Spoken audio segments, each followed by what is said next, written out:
Hi guys, welcome to doctor talks. നമ്മുടെ ചാനലിലെ പുതിയൊരു വീഡിയോയിലേക്ക് എല്ലാവർക്കും സ്വാഗതം. ഞാൻ ഇടയ്ക്കിടയ്ക്ക് ഗ്യാപ്പ് എടുക്കുന്നത് ഇവിടുത്തെ ഞാൻ പറഞ്ഞില്ലേ, ഞാൻ കുറച്ച് ഹെൽത്ത് ഇഷ്യൂസിലാണ്. കൊച്ചിനൊക്കെ ആണെങ്കിലും എനിക്കാണെങ്കിലും ഒക്കെ പനിയും ചുമയും ഈ ക്ലൈമറ്റിൻ്റെ ഇതുകൊണ്ട് ഭയങ്കര ഇതൊക്കെ ആയതുകൊണ്ടാണ് എനിക്ക് വീഡിയോസ് റെഗുലർലി ഇടാൻ പറ്റാത്തത്. അപ്പോൾ ആദ്യം തന്നെ അതിന് എല്ലാവരോടും ഒരു സോറി ചോദിക്കുന്നു. അപ്പോൾ നമ്മൾ പുതിയൊരു വീഡിയോ നമ്മൾ ഇന്ന് ഇച്ചിരി തലപൊങ്ങിയപ്പോൾ ഇടാമെന്ന് വിചാരിച്ചു.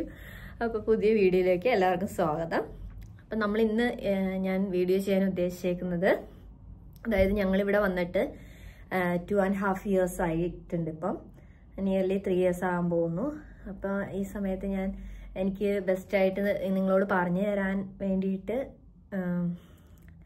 നല്ലതാണ് എന്ന് തോന്നുന്ന ഒരു കാര്യം എന്ന് വെച്ചിട്ടുണ്ടെങ്കിൽ UK വരുന്നതിൻ്റെ ഗുണങ്ങളും ദോഷങ്ങളും ആസ് പെർ അവർ എക്സ്പീരിയൻസ്, ഞങ്ങളുടെ എക്സ്പീരിയൻസ് വെച്ചിട്ട് എന്താണ് UK വന്നാലുള്ള ഗുണം, എന്താണ് ദോഷം എന്ന് ഞങ്ങൾക്ക് മനസ്സിലായിട്ടുള്ളത് എന്നുള്ളത് ഈ വീഡിയോയിൽ ഞാൻ പറഞ്ഞു തരാമെന്ന് വിചാരിക്കുന്നു. അപ്പോൾ ഈ വീഡിയോ എല്ലാവരും മുഴുവനായിട്ട് കാണണം. ഇഷ്ടമാവുകയാണെങ്കിൽ ലൈക്ക് ചെയ്യണം, ഷെയർ ചെയ്യണം, കമൻറ്റ് ചെയ്യണം. ഓക്കെ, അപ്പോൾ നമുക്ക് വീഡിയോയിലേക്ക് പോവാം. അപ്പോൾ നമുക്ക് UK വന്നാലുള്ള ഗുണങ്ങൾ ഏതൊക്കെയാണെന്ന് ആദ്യം നോക്കാം. ആദ്യം നമ്മൾ പോസിറ്റീവായിട്ടുള്ള കാര്യങ്ങളൊക്കെ പറയണമെന്നാണല്ലോ.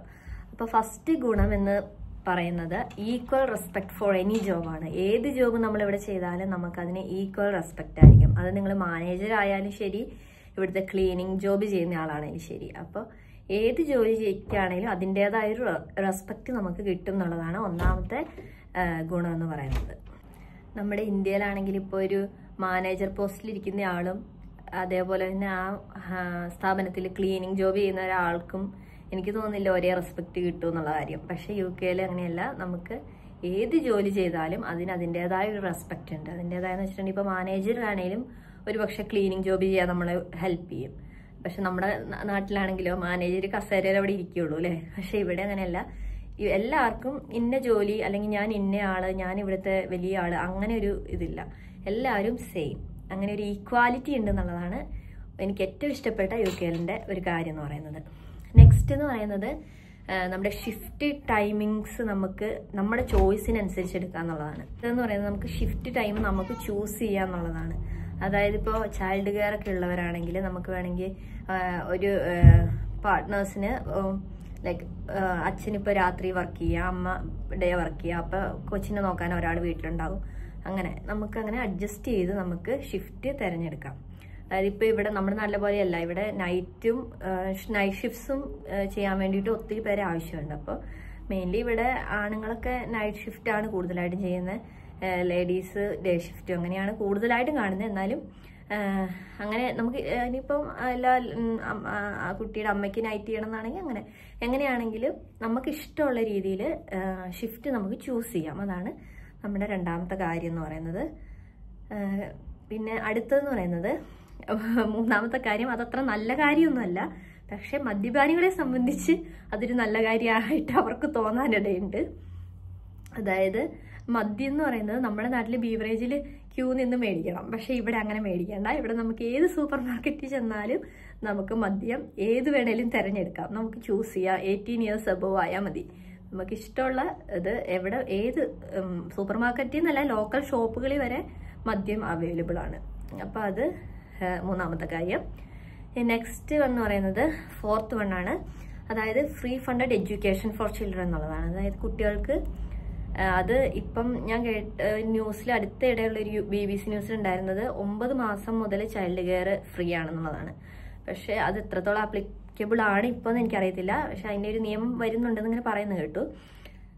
ഇപ്പോൾ ഞാനൊക്കെ ചെയ്ത് എൻ്റെ കുട്ടിക്കൊക്കെ ഒരു 2 വയസ്സായപ്പോൾ മുതൽ ഇവിടെ നമുക്ക് ഫ്രീ ചൈൽഡ് കെയർ നമുക്ക് കിട്ടുന്നു. Child care in the sense education, free funded child education നമുക്ക് കിട്ടുന്നുണ്ട്. കുട്ടീനെ നമുക്ക് ഡേ കെയറിൽ കൊണ്ടുപോകാം. പക്ഷെ അത് ഒരാഴ്ചയിൽ 15 മണിക്കൂറേ ഉള്ളൂ. ഞാൻ ഇതിനെപ്പറ്റി ഒരു വീഡിയോ പണ്ടിട്ടിട്ടുണ്ട്. കൊച്ചിനെ ആദ്യം ചേർത്ത സമയത്ത് അതിനുവേണ്ടി നമ്മൾ എങ്ങനെ അപ്ലൈ ചെയ്യേണ്ടതെന്നുള്ള കാര്യങ്ങളൊക്കെ ഞാൻ ഇട്ടിട്ടുണ്ട്. കണ്ടിട്ടില്ലാത്തവർ വേണമെങ്കിൽ എൻ്റെ വീഡിയോസിൽ ചെന്ന് നോക്കിയാൽ, മുൻപേ ഇട്ടിരിക്കുന്ന വീഡിയോസിൽ നോക്കിയാൽ കാണാൻ പറ്റും. അതിനകത്ത് ഞാൻ ഇട്ടിട്ടുണ്ട്. അപ്പോൾ അങ്ങനെ ഫ്രീ ഫണ്ടഡ് എഡ്യൂക്കേഷൻ കുട്ടികൾക്ക് 2 വയസ്സ് മുതൽ ഇപ്പം നിലവിൽ 2 വയസ്സ് മുതൽ കിട്ടും കുട്ടികൾക്ക്. അതാണ് വേറൊരു നല്ല കാര്യം എന്ന് പറയുന്നത്. ഇപ്പം നമ്മുടെ നാട്ടിലാണെങ്കിൽ LKG ചേർക്കണേ തന്നെ എത്ര രൂപ കൊടുക്കണം അല്ലേ? പക്ഷെ അത് വെച്ച് നോക്കുമ്പോൾ ഇവിടെ ഫ്രീ ആണ് എന്നുള്ളത് ഒരു കാര്യം. പിന്നെ എത്ര നിലവാരമുണ്ട് വിദ്യാഭ്യാസത്തിന് എന്നുള്ളതൊന്നും അതിനെപ്പറ്റി പറയാൻ ഞാൻ ആളല്ല. ഞാൻ എൻ്റെ കുട്ടി അത്ര എത്തിയിട്ടില്ല. അതുകൊണ്ട് അതിങ്ങനെ ഗ്രാജുവലി വേണമെങ്കിൽ നമുക്ക് ഇങ്ങനെ കിട്ടുന്ന അറിവനുസരിച്ച് നമ്മൾ പറഞ്ഞു തരാം. ഇപ്പം എനിക്കതിനെപ്പറ്റി പറയാനുള്ള ഒരു അറിവില്ല. ഓക്കെ, അപ്പോൾ നെക്സ്റ്റ് ആണെന്ന് പറയുന്നത് 5th വൺ. അതായത് നമുക്ക് റെസ്പോൺസിബിലിറ്റീസ് നമ്മൾ വീടുകളിൽ ഈക്വലായിട്ട് ഹസ്ബൻഡിനും വൈഫും ഈക്വലായിട്ട് റെസ്പോൺസിബിലിറ്റീസ് നമ്മൾ ഷെയർ ചെയ്ത് ജീവിക്കാൻ പഠിക്കും. അതായത് നാട്ടിലാണെങ്കിൽ വർക്ക് ചെയ്യുന്ന ഒരാളുണ്ടെങ്കിൽ അവരെ ഡിപ്പെൻഡ് ചെയ്ത് നമ്മൾ ജീവിക്കും അല്ലേ? പക്ഷേ ഇവിടെ അങ്ങനെയല്ല. ഇവിടെ ഹസ്ബൻഡിനും വൈഫിനും എന്തായാലും ജോലി ചെയ്യാതെ ഇവിടെ ജീവിക്കാൻ പറ്റില്ല. അപ്പം അങ്ങനെ ചെയ്യുമ്പോൾ നമ്മൾ വാട്ടർ ബില്ല് അല്ലെങ്കിൽ റെൻറ്റ് ഇതെല്ലാം നമ്മൾ ഷെയർ ചെയ്ത് അങ്ങനെ ഒരു ഈക്വൽ റെസ്പോൺസിബിലിറ്റിയിൽ നമുക്ക് ജീവിക്കാൻ പറ്റും എന്നുള്ളതാണ് വേറൊരു കാര്യം. പിന്നെ അടുത്തതെന്ന് പറയുന്നത് എനിക്ക് ഏറ്റവും ഇഷ്ടപ്പെട്ട ഒരു UK കാര്യം എന്ന് പറയുന്നത് ഇവിടെ പാമ്പും പഴുതാരയൊന്നും ഇല്ല. അതാണ് ഏറ്റവും നല്ലൊരു കാര്യം എനിക്ക് തോന്നുന്നത്. അതായത് ഞാൻ പക്ഷെ ചിലവരൊക്കെ പറഞ്ഞു കേട്ടിട്ടുണ്ട് അവിടെ ഇങ്ങനെ പാമ്പിനെയൊക്കെ കണ്ടിട്ടുണ്ടെന്ന് പറയുന്നത് കേട്ടിട്ടുണ്ട്. പക്ഷെ ഞാൻ ഇതേവരെ കണ്ടിട്ടില്ല. ഇവിടെ പാമ്പോ അങ്ങനത്തെ ഇഴജന്തുക്കൾ ഒന്നും അങ്ങനെ കണ്ടിട്ടില്ല. സ്പൈഡറുകളുണ്ട് കേട്ടോ. അതായത് 8 കാലിയും പിന്നെ അതേപോലെ തന്നെ നീട്ടുള്ള കാലൊക്കെയുള്ള ഡാഡി ലോങ് ലെഗ്സ് എന്ന് ഇവിടെ പറയും. ആ സാധനമൊക്കെ ഉണ്ട്. അല്ലാണ്ട് വേറെ ഇഴജന്തുക്കൾ, പല്ലി, അരണ അങ്ങനത്തെ സാധനങ്ങളൊന്നും കണ്ടിട്ടില്ല ഇതേവരെ. അപ്പം അങ്ങനത്തെ ഇഴജന്തുക്കളൊന്നും ഇല്ല എന്നുള്ളതാണ് വേറൊരു നല്ലൊരു കാര്യം എന്ന് പറയുന്നത്. പിന്നെ 7th വൺ എന്ന് പറയുന്നത് എന്നെ സംബന്ധിച്ചിടത്തോളം എനിക്ക് വളരെ വളരെ വളരെ വളരെ ഇഷ്ടമുള്ളൊരു കാര്യമാണ് UK. അതായത് ഞാൻ പറയട്ടെ, ഈ നമ്മുടെ നാട്ടിലെന്ന് പറഞ്ഞിട്ടുണ്ടെങ്കിൽ പ്രത്യേകിച്ച് കേരളത്തിൽ ഇച്ചിരി വണ്ണമൊക്കെ ആയിട്ട് ഇച്ചിരി തടിച്ച് കൊഴുത്തിരിക്കുന്നവരൊക്കെയാണ് എല്ലാവർക്കും ഇച്ചിരി പിടുത്തം. അതായത് അങ്ങനെയല്ല, ഇങ്ങനെ ഇച്ചിരി പെൺകുട്ടികളായാൽ കുറച്ച് വണ്ണം വേണം, ഇച്ചിരി നല്ല ഉരുണ്ടിരിക്കണം, നല്ല ചുമന്നിരിക്കണം എന്നൊക്കെ പറയില്ലേ, എന്താ പറയുന്ന പോലെ അങ്ങനെയൊക്കെയാണ് നമ്മുടെ നാട്ടിൽ. അങ്ങനെയുള്ളവരെ ആണ് കൂടുതൽ ആക്സെപ്റ്റ് ചെയ്യുന്നത്. പക്ഷെ ഇവിടെ എന്ന് പറയുമ്പോൾ ഇവിടെ മെലിഞ്ഞവരെയാണ് കൂടുതൽ ആക്സെപ്റ്റ് ചെയ്യുന്നത്. കൂടുതലായിട്ട് എല്ലാവർക്കും മെലിഞ്ഞിരിക്കാനാണ് ഇവിടെ എല്ലാവരും നോക്കുന്നത്. അപ്പോൾ ആ ഒരു കാര്യം അത് ഞാൻ ഇങ്ങനെ പൊതുവെ പറയുന്നില്ല, ഞാനിങ്ങനെ എക്സ്പീരിയൻസ് ചെയ്തിട്ടുള്ള ഒരു കാര്യമാണ്. ഇവിടെ നാട്ടിലാണെങ്കിലും എനിക്ക് എന്നെ അറിയുന്നവർക്കറിയാം ഞാൻ മെലിഞ്ഞിട്ട് വരുന്നത് വെച്ചാൽ. അപ്പോൾ നാട്ടിലാകുമ്പോൾ എല്ലാവരും ഇവിടെ ഭക്ഷണം കഴിക്കുക, നീ ഒന്നും കഴിക്കാറില്ലേ, നീ ഒന്നും കഴിക്കാനില്ലാത്തടത്തുനിന്ന് വരുന്നതാണോ, അങ്ങനെയുള്ള രീതിയിൽ ഒരാൾക്കാർ സംസാരിച്ചിട്ടുണ്ട്. അപ്പോൾ അങ്ങനെ മെലിഞ്ഞിരിക്കുന്ന കണ്ടിട്ട് എന്തോ പോലെ എന്നൊക്കെ പറഞ്ഞിട്ടുണ്ട് ആൾക്കാർ, അടുത്ത ആൾക്കാർ വരെ. അപ്പോൾ അങ്ങനെയുള്ള ഒരു സിറ്റുവേഷൻ നമുക്ക് ഇവിടെ അനുഭവിക്കേണ്ടി വരില്ല മെലിഞ്ഞിട്ടുള്ളവരാണെന്നുണ്ടെങ്കിൽ. ഇപ്പോൾ തടിച്ചവരാണെങ്കിൽ പോലും ഇവിടെ ഒരു ബോഡി ഷെയ്മിങ് എന്ന് പറയുന്ന ഒരു സംഭവം ഇവിടെ ഞാൻ അധികം കണ്ടിട്ടില്ല. എനിക്ക് എക്സ്പീരിയൻസ് ആയിട്ടില്ല. എല്ലാവർക്കും മെലിഞ്ഞവരെ കാണുമ്പോഴാണ് നീ മെലിഞ്ഞിട്ടാണല്ലോ ഇരിക്കുന്നത്, എനിക്കും അതേപോലെ ആവാൻ പറ്റുന്നില്ലല്ലോ എന്ന് ഇവിടെയുള്ളവർ പറഞ്ഞ് ഞാൻ കേട്ടിട്ടുള്ളൂ. അല്ലാണ്ട് എനിക്ക് തടിച്ചിരിക്കണം, നീ എന്താ തടിക്കാത്ത, നീ എന്താ ഭക്ഷണം കഴിക്കാത്ത, വീട്ടിൽ നിന്ന് വരുന്നതാണോ, അങ്ങനെയുള്ള സംഭവങ്ങളൊന്നും ഇവിടെ കേൾക്കില്ല. ഇവിടെ എല്ലാവർക്കും മെലിഞ്ഞവരെ ഭയങ്കര ഇഷ്ടമാണ്. എല്ലാവരും ആക്സെപ്റ്റബിൾ ആണ്, മെലിഞ്ഞവരാണെങ്കിലും തടിച്ചവരാണെങ്കിലും ഒക്കെ. അപ്പോൾ അതോർത്തുള്ള വിഷമം വേണ്ട. നമ്മുടെ നാട്ടിലാണെങ്കിൽ ഞാനൊക്കെ ആണെങ്കിൽ ഹോസ്റ്റലിൽ പഠിച്ചിരുന്ന സമയത്ത് നാട്ടിലേക്ക് എത്തുമ്പോൾ തന്നെ കാലെടുത്ത് വെക്കുമ്പോൾ തന്നെ വീണ്ടും മെലിഞ്ഞു, അയ്യോ മെലിഞ്ഞ് ഒരഞ്ഞു പോയി എന്നൊക്കെ പറഞ്ഞ ആൾക്കാരുടെ ഒരു ബോഡി ഷേമിങ്ങിൻ്റെ ഒരു കൂമ്പാരം തന്നെ കേട്ടിട്ടുള്ള ഒരാളാണ് ഞാനൊക്കെ. അപ്പോൾ അതുകൊണ്ട് എനിക്ക് അതൊക്കെ ഭയങ്കര ഫീൽ ചെയ്തിട്ടുണ്ട് ആ സമയത്ത്. പക്ഷേ ഇവിടെ വന്നു കഴിഞ്ഞപ്പം എനിക്കത് നന്നായി മെലിഞ്ഞിരിക്കുന്നത് അങ്ങനെ ഒരു ചിന്തയായി എനിക്ക്. ഓക്കെ, അപ്പോൾ അതാണ് വേറൊരു ഗുണം എന്ന് പറയുന്നത്. എൻ്റെ ഭാഗത്ത് നിന്ന് ചിന്തിക്കുമ്പോൾ എനിക്കൊരു ഗുണമായിട്ടാണ് തോന്നുന്നത്. സോ ഞാനതിങ്ങനെ പറഞ്ഞു കേട്ടോ. അപ്പോൾ അങ്ങനെയാണ് ഇത്രയും കാര്യങ്ങളെ എനിക്ക് UK പറ്റി നല്ലത് എന്ന് പറയാൻ വേണ്ടിയിട്ടുള്ളൂ. അതേപോലെ തന്നെ സാലറീൻ്റെ ഒരു കാര്യം കൂടി ഉണ്ട് കേട്ടോ. അതൊരു മെയിൻ കാര്യം തന്നെയാണ്. അതായത് നമുക്ക് ടൈമിനനുസരിച്ചാണ് ഇവിടെ സാലറി. അതായത് നമ്മൾ 1 മണിക്കൂർ വർക്ക് ചെയ്താൽ 1 മണിക്കൂറിന് സാലറി കിട്ടും, 2 മണിക്കൂറിന് വർക്ക് ചെയ്താൽ 2 മണിക്കൂറിന് സാലറി കിട്ടും. അതേസമയം ഫുൾ ഡേ ആണ് വർക്ക് ചെയ്യുന്നതെങ്കിൽ ഫുൾ ഡേയുടെ സാലറി കിട്ടും, ഹാഫ് ഡേ ആണെങ്കിൽ ഹാഫ് ഡേയുടെ സാലറി. അങ്ങനെയാണ് നമ്മുടെ സാലറീൻ്റെ ഇത് വരുന്നത്. അതായത് വീക്ക്ലി നമുക്ക് മിനിമം അതായത് 40 hours എല്ലാവർക്കും വർക്ക് ചെയ്യാൻ വേണ്ടിയിട്ട് നോർമലി ഒരു സ്ഥാപനത്തിൽ നമുക്ക് 40 hours വർക്ക് ചെയ്യാൻ വേണ്ടിയിട്ട് കിട്ടുക. നോർമലി ഓവർ ടൈം എക്സ്ട്രാ അങ്ങനത്തെ സംഭവങ്ങളൊക്കെ ഒഴിവാക്കിയിട്ട്. അപ്പം അങ്ങനെ വർക്ക് ചെയ്യുമ്പോൾ നമുക്ക് മിനിമം വേജ് എന്തായാലും എല്ലാ ജോബിനും ഇവിടെ കൊടുക്കും. അപ്പോൾ അതാണ് വേറൊരു കാര്യം. അതുമല്ല നമ്മുടെ നാട്ടിൽ ഇപ്പോൾ 2-3 ദിവസം വർക്ക് ചെയ്യുന്ന ഇവിടെ 2-3 ദിവസം വർക്ക് ചെയ്യുന്ന സാലറി ഒരുപക്ഷെ അതും ഫുൾ ഡേ കേട്ടോ, full day may be night ഒക്കെ 3 days 4 days ഒക്കെ കണ്ടിന്യൂസ്ലി വർക്ക് ചെയ്താൽ നമുക്ക് നാട്ടിൽ 1 മാസം വർക്ക് ചെയ്യുന്ന രീതിയിലുള്ള സാലറി നമുക്ക് കിട്ടും. അതാണ് നമ്മുടെ ഒരു. പക്ഷെ കഷ്ടപ്പാടുണ്ട്, അതിൻ്റെതായ കഷ്ടപ്പാടുകളും ബുദ്ധിമുട്ടുകളൊക്കെ ഉണ്ട്. പക്ഷെ എന്നാലും നമ്മൾ പണിയെടുക്കുന്നതിനുള്ള വേതനം നമുക്ക് കിട്ടും. പക്ഷെ നമ്മുടെ കേരളത്തിലാണെങ്കിൽ നമ്മൾ എത്ര തലകുത്തി മറിഞ്ഞ് പണിയെടുത്താലും 1 മാസം 24 മണിക്കൂർ വർക്ക് ചെയ്താലും ആ മന്ത്ലി നമുക്ക് ഫിക്സ്ഡ് ആയിട്ടുള്ള സാലറി അല്ലേ കിട്ടുള്ളൂ. അപ്പം അത് വെച്ച് നോക്കുമ്പോൾ ഇതൊരു നല്ലൊരു ഓപ്ഷനാണ് എന്നാണ് എനിക്ക് പറയാനുള്ളത്. അപ്പം ഇത്രയാണ് UK വന്നതിൻ്റെ ഗുണങ്ങൾ, ഞാൻ എക്സ്പീരിയൻസ്ഡ് ആയിട്ടുള്ള ഗുണങ്ങൾ എന്ന് പറയുന്നത്. ഇനി നമുക്കതിൻ്റെ ദോഷങ്ങൾ എന്തൊക്കെയാണെന്ന് നോക്കാം. ഇത് ഫസ്റ്റ് വൺ എന്ന് പറയുന്നത് എൻ്റെ എക്സ്പീരിയൻസിൽ നിന്ന് ഞാൻ പറയുവാണ്. നിങ്ങൾക്ക് എന്തെങ്കിലും നിവൃത്തിയുണ്ടെങ്കിൽ നിങ്ങൾ നാട്ടിൽ തന്നെ നിന്നോളുക. ബിക്കോസ് കുട്ടികളൊക്കെ ഉള്ളവരാണെങ്കിൽ, അതായത് റബ്ബിഷ് ഹെൽത്ത് സിസ്റ്റമാണ് ഇവിടെ. റബ്ബിഷ് ഹെൽത്ത് സിസ്റ്റം എന്ന് വെച്ചാൽ റബ്ബിഷ് ഹെൽത്ത് സിസ്റ്റം. അതായത് നമ്മുടെ നാട്ടിലെ കേരളത്തിൽ എന്നൊക്കെ പറഞ്ഞിട്ടുണ്ടെങ്കിൽ നമ്മൾ പൈസ കൊടുത്താൽ, ഇപ്പം എന്തെങ്കിലും വിറ്റിട്ടാണെങ്കിലും നമുക്ക് പൈസ കൊടുത്തിട്ടുണ്ടെങ്കിൽ നമ്മളെങ്ങനെങ്കിലും ഡോക്ടേഴ്സ് നമ്മളെ രക്ഷപ്പെടുത്തി എടുക്കാൻ വേണ്ടിയിട്ട് ശ്രമിക്കും. പക്ഷേ ഇവിടെ ഇപ്പം നമ്മൾ പിള്ളേരെ കൊണ്ട് അത്രയും വയ്യാണ്ട് നമ്മൾ ഹോസ്പിറ്റലിൽ ചെന്നാലും അവരൊന്ന് നമ്മളെ പരിഗണിക്കും അല്ലേ. അങ്ങനെ ജസ്റ്റ് ഒന്ന് പരിഗണിച്ചാൽ മതി. നമുക്ക് ഓക്കെ ഒന്ന് ടെസ്റ്റൊക്കെ ചെയ്ത് ജസ്റ്റ് ഒന്ന് പരിശോധിച്ചിട്ട് കുട്ടീനെ ഒന്ന് സ്റ്റെത്തൊന്ന് മേത്തൊന്ന് വെച്ച് പരിശോധിച്ചിട്ട് കുഴപ്പമില്ല എന്നൊന്ന് ഡോക്ടറെ വായന കേൾക്കുമ്പോൾ നമുക്ക് എന്തൊരു സന്തോഷം വരും, നമുക്ക് ഇത്രയും സമാധാനം വരില്ലേ. പക്ഷെ അങ്ങനെ പോലും ഇവിടുത്തെ ഡോക്ടേഴ്സ് നമ്മൾ ചെല്ലുമ്പോൾ ചെയ്യില്ല.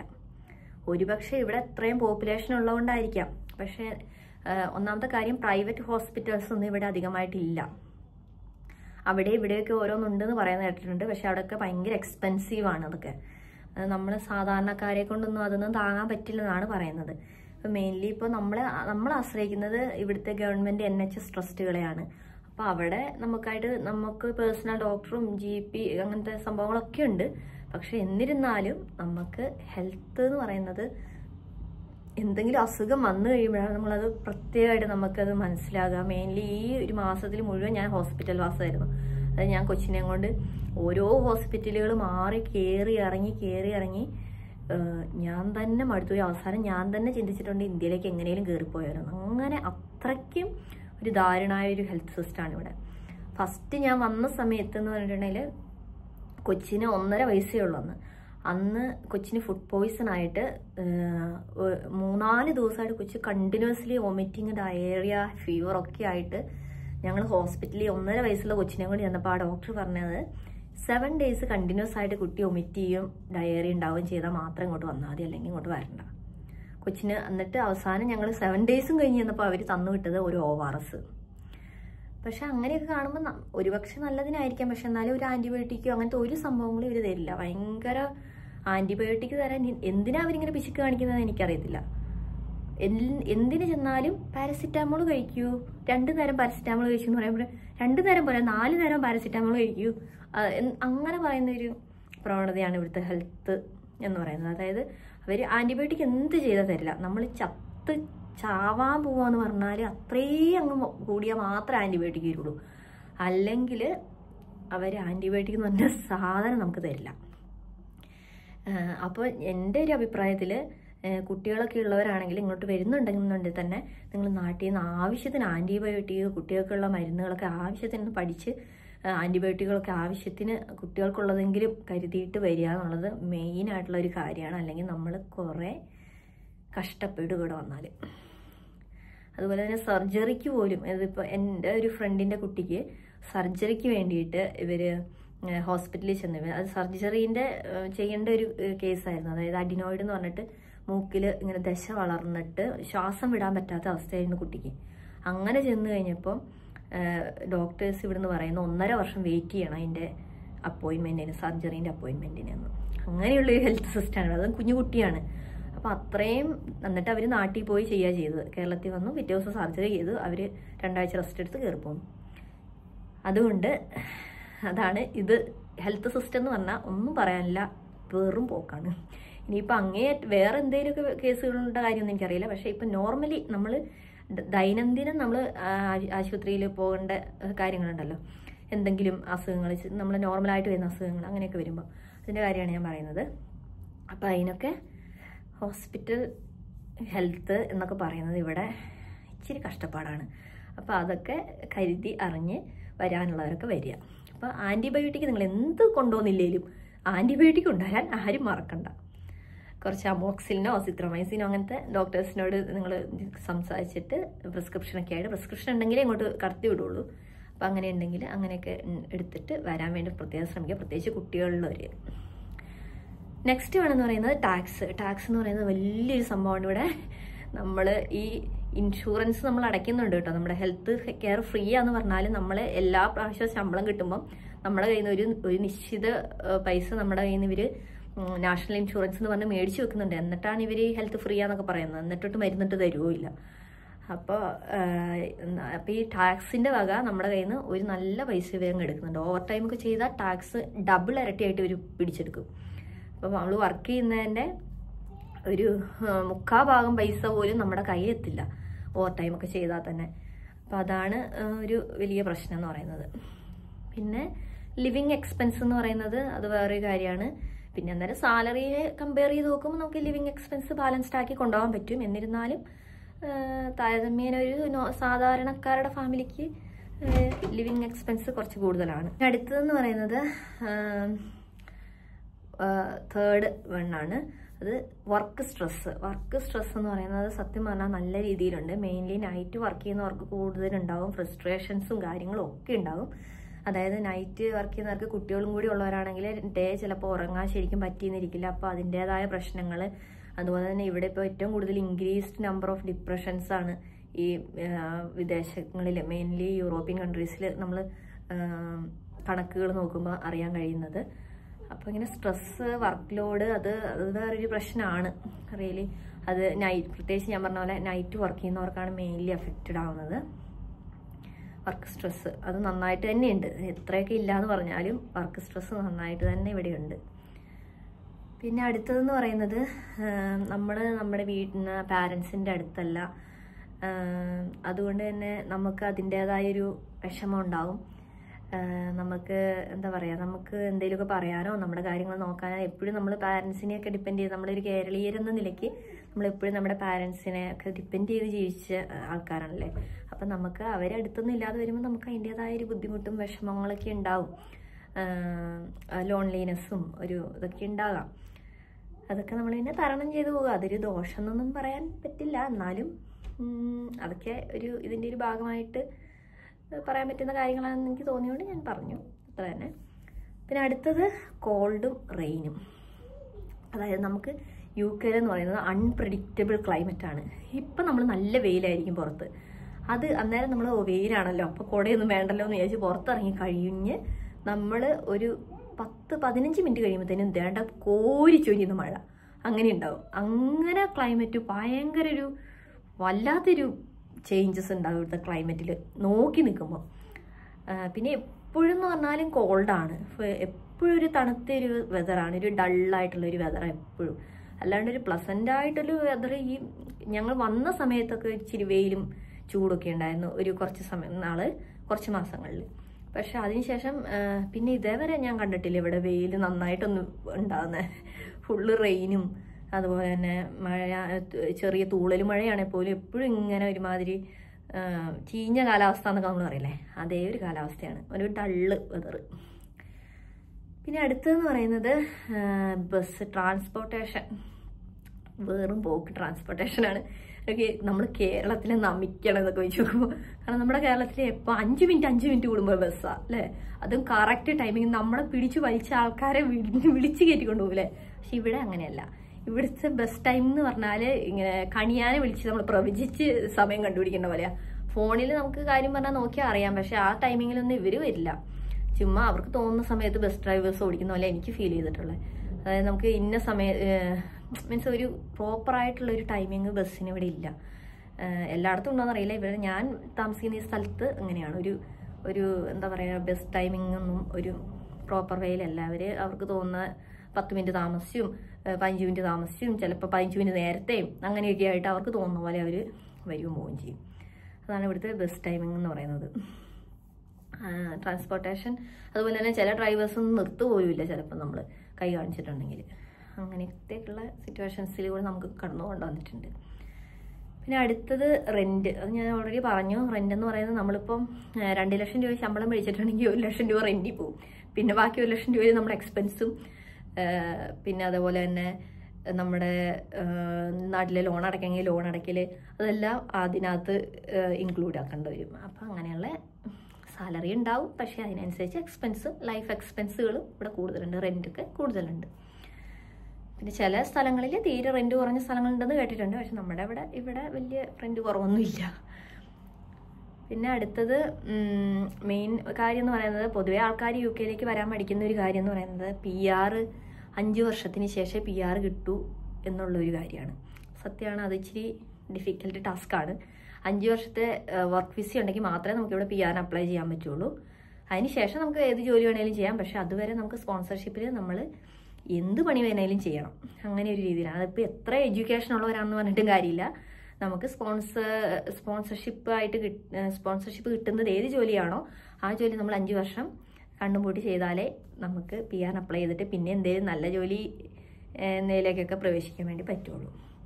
അപ്പോൾ അതാണ് വേറൊരു കാര്യം എന്ന് പറയുന്നത്. അപ്പോൾ ഇത്രയും കാര്യങ്ങളാണ് എൻ്റെ എക്സ്പീരിയൻസ് വെച്ചിട്ട് മെറിറ്റ്സ് ആൻഡ് ഡിമെറിറ്റ്സ് എന്ന് പറയുന്നത്.